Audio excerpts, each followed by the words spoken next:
centralismo como orden territorial funcionó con falencias hasta 1845. Es decir, la República de Colombia, que nace con la Ley de Angostura en 1819, ya planteó el centralismo. Y la Constitución de Cúcuta de 1821, que es la primera constitución autónoma, porque las otras fueron constituciones pre-republicanas, es decir, las de la patria boba, que es la verdadera primera república, pero a medias, o sin formación, o sin estructuración, porque no se había derrotado al ejército invasor, el ejército español. Solamente lo derrotamos en 1819. Por lo tanto, el centralismo ya estaba esbozado desde 1819, que es una ley fundamental, donde hace la reconversión de la colonia hacia la república. Pero la formalización fue la Asamblea Constituyente de Cúcuta de 1821 y allí se plantó el centralismo. Ese centralismo continúa hasta 1830, en el sentido de que éramos un solo Estado, las regiones dominadas. ¿Cuáles regiones dominadas? Por los españoles. Toda Venezuela, toda Colombia, Ecuador y Panamá. Se llamó la Gran Colombia. Hasta 1830, donde hubo dos intentos de reforma constitucional. La Convención de Ocaña de 1828 y el Congreso de Bogotá, es decir, llamado Congreso Admirable de 1830. Allí se intentó reformar la Constitución de Cúcuta de 1821. En Ocaña, la tendencia santanderista, es decir, los seguidores de Santander, propugnaron con un proyecto de reforma constitucional redactado por Vicente Azuero, propugnaron por el federalismo, como en los Estados Unidos.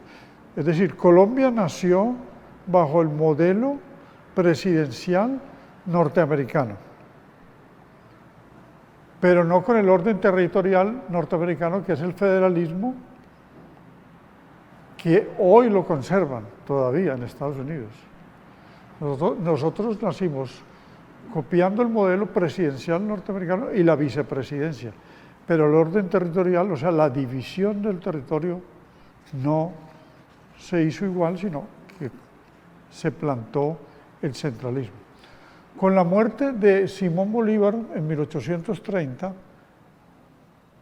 pues ya los amigos de la tendencia santanderista vieron despejado el camino, pero Santander estaba en el exilio, es decir, como conspirador para el asesinato de Bolívar el 25 de septiembre de 1828, fueron fusilados los aliados de Santander. Él trató de escabullirse a la responsabilidad, pero también fue condenado al paredón. Mas, sin embargo, Simón Bolívar lo indulta y lo destierra del país.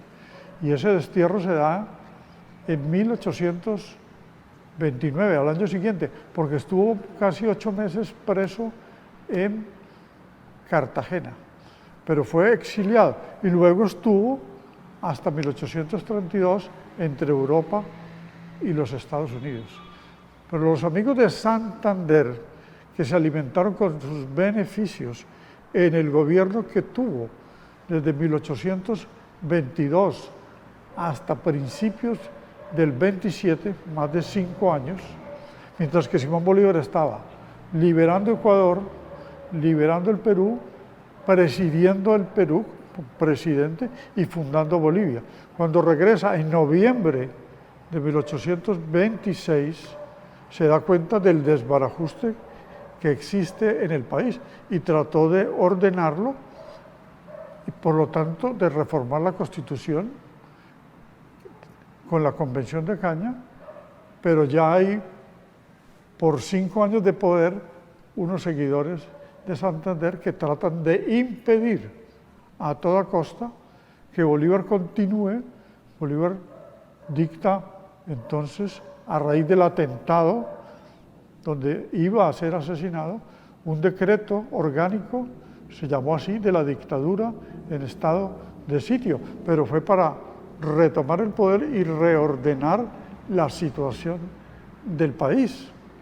Entonces no puede ser catalogado de dictador quien acabó con la dictadura monárquica.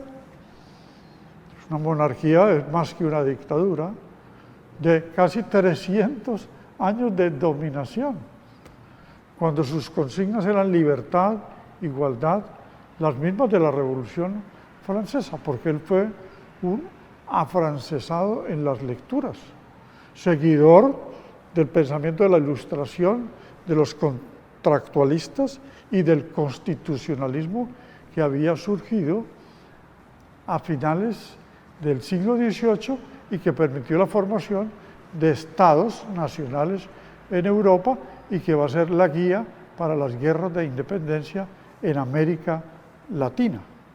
Los amigos de Santander, entre ellos, los que más le colaboraron, José María Obando, y personas allegados al gobierno, como Domingo Caicedo, que había sido presidente encargado y además quien más urdió lo que va a ser la Constitución de 1832 a partir de ideas donde pretendieron convertir a Colombia en un país federal, pero ni siquiera supieron concebirlo, porque el preámbulo de la Constitución de 1832 es un vituperio y es una diatriba completa contra Simón Bolívar, donde dicen que el centralismo llevó a confusiones por la combinación de autoridades. Resulta que esa Constitución, en los artículos 150, 151 y 152, la Constitución de 1832, resulta ser centralista, solo que creó una división territorial de Colombia en cantones, en provincias, 158 provincias, y en parroquias. Esa fue la denominación, con su autoridad propia, pero un gobierno unitario. Precisamente va a ser el de Santander, el primer gobierno que estrene la Constitución de 1832 y la diseñaron para que él regresara al país y lo exculparon. Pero en ese interregno de la muerte de Bolívar, 1830 al 32, hay 4 presidencias encargados: Joaquín Mosquera, Domingo Caicedo, y está nada menos que Rafael Urdaneta y José María Obando. Obando y Caicedo son los que van fraguando el regreso de Santander.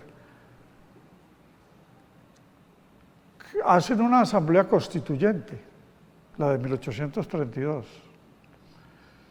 pero lo designan a él, se demora entre marzo del 32 hasta noviembre del mismo año 32 para posesionarse.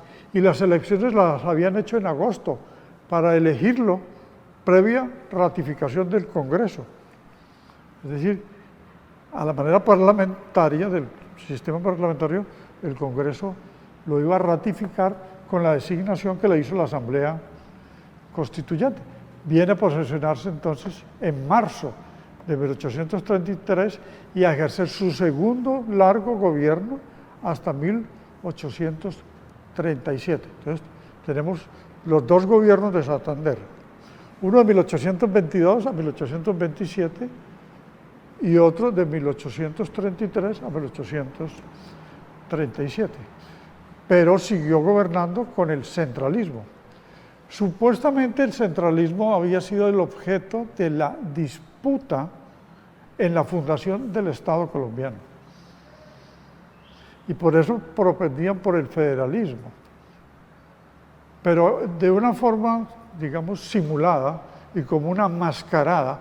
José María Obando, que fue presidente encargado en este interregno después de la muerte de Bolívar hasta el año 32, estuvo unos meses, lo mismo que Urdaneta, que Caicedo, unos meses, y lo mismo que Mosquera. Frente luego a lo que va a ser la primera guerra civil después de la muerte de Simón Bolívar, se desarrolla en 1839, a los 9 años.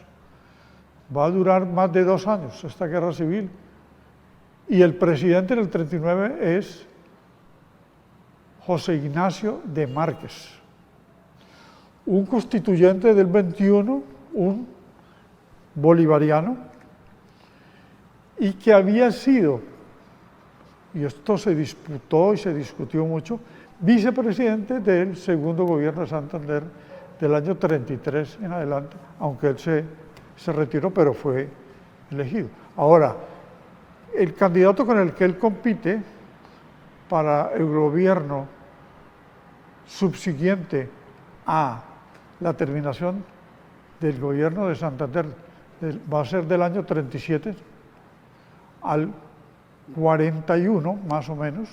José Ignacio Márquez compitió en las elecciones con José María Obando, que en la guerra de 1839, frente al descubrimiento de que él había sido el ideólogo del asesinato, o sea, instigador, ideólogo, no ejecutor, pero sí fraguó su muerte, de Antonio José de Sucre, el otro amigo de Bolívar, o el gran amigo de Bolívar. Fueron Urdaneta y Sucre, digamos los más cercanos, y Córdoba, de alguna manera. Bueno, Santander fue su gran amigo en la primera fase, después de la batalla de Boyacá, pero ya entendemos que el distanciamiento fue total. Para eludir un juicio, un proceso, el señor Obando alienta, después de la primera fase de esa guerra civil, que es la de los conventos, es decir, los curas de Pasto, queriéndose no dejar utilizar los conventos para escuelas públicas cuando eran prácticamente, estaban en manos muertas, lo que llamaban en esa época desamortización de bienes de manos muertas, o sea, de un uso inútil, inservible. Promovieron una guerra civil. Se armaron. Esto lo enfrentó José Ignacio de Márquez enviando a 2 militares que van a ser luego presidentes de Colombia. Los 2 militares fueron Tomás Cipriano de Mosquera, ¿sí?, y Pedro Alcántara Herrán, y vencieron a los insurrectos que colaboraban con la Iglesia para que no les quitaran los conventos. Pero Obando, que había sido también instigador de esta guerra, va a aparecer en primera línea promoviendo el levantamiento de los supremos, que eran los jefes de provincia, es decir, los caciques de provincia, para secesionar, o sea, separar, casi que descuartizar a lo que quedaba de Colombia, porque ya Venezuela se había separado, y Ecuador, con Juan José Flores, y Venezuela con el general Páez. Esta es la guerra llamada de los supremos, pero con el relato de que Colombia, llamado ya Nueva Granada, República de la Nueva Granada, necesitaba del federalismo. Pero continuó el centralismo luego en el gobierno de Pedro Alcántara Herrán, de Tomás Cipriano de Mosquera y de Mariano Ospina Rodríguez, cuando empezó, que reconvirtió a Colombia del centralismo a la confederación, pero siguió un gobierno férreo presidencialista desde Bogotá y la confederación no funcionó como tal, es decir, más autonomías para las regiones. ¿Cuándo viene Colombia a tener verdadero federalismo? En 1863 con la Constitución de Río Negro. 1863 porque la guerra se desató en 1859, guerra civil llamada de las soberanías o por las soberanías, que es el reclamo de la mayor autonomía, y la va a alentar quien ya había sido presidente una vez, que es Tomás Cipriano de Mosquera, contra Mariano Ospina Rodríguez. Lo vencieron y tomaron el poder ya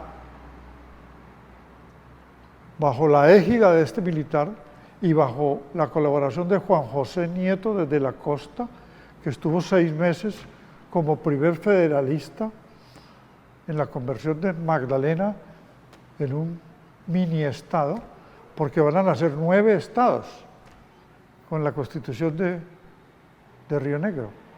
Pero es por la guerra de las soberanías que acaba con la confederación y nace el federalismo que va hasta 1885-86 con la reforma constitucional de Núñez.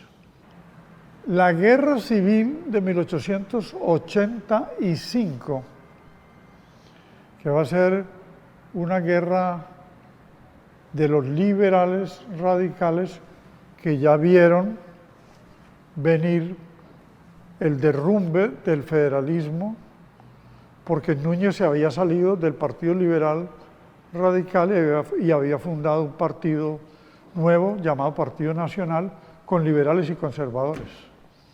O sea, como un frente nacional prematuro, decimonónico, o sea, del siglo XIX.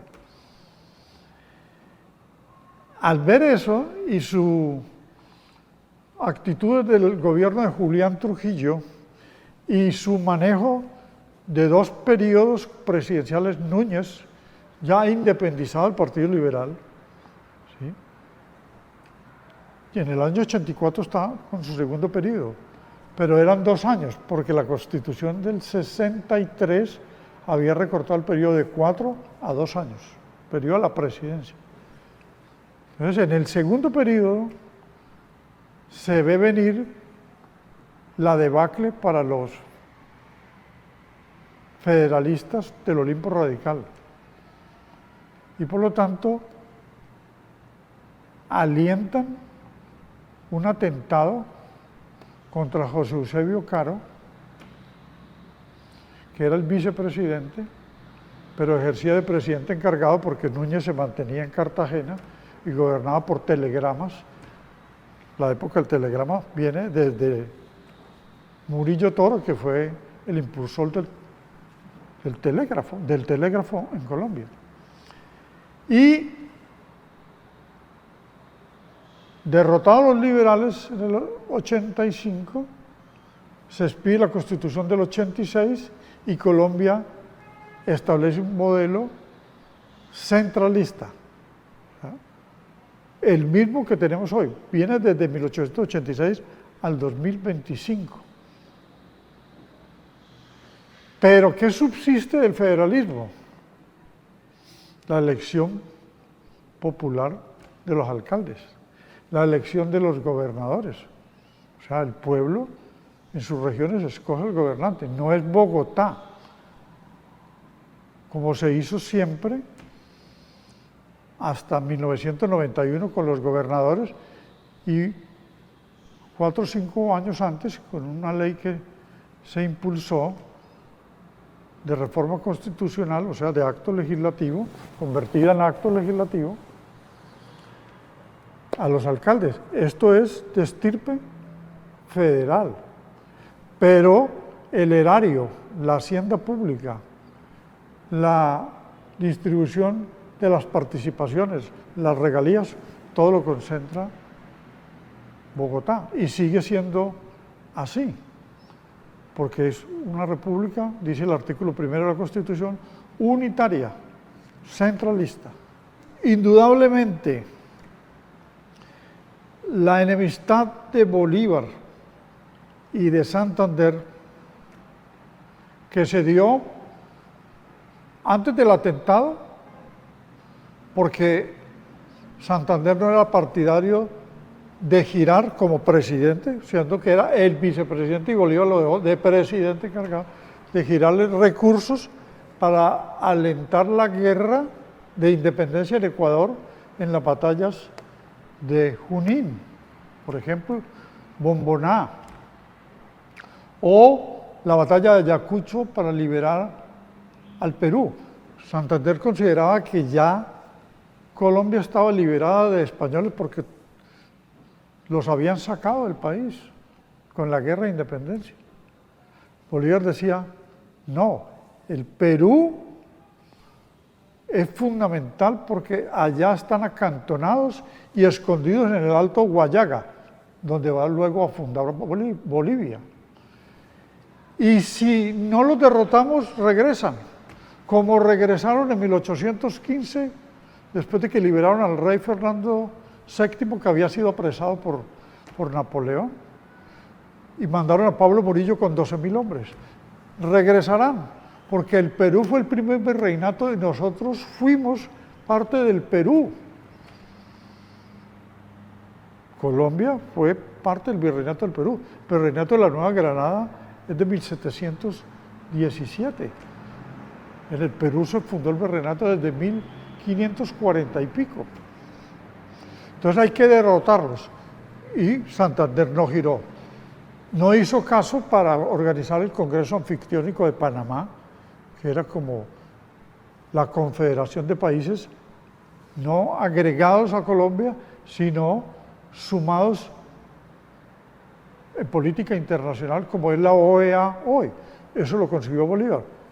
E invitó a los Estados Unidos a la reunión de Santander como presidente a mitad de 1826.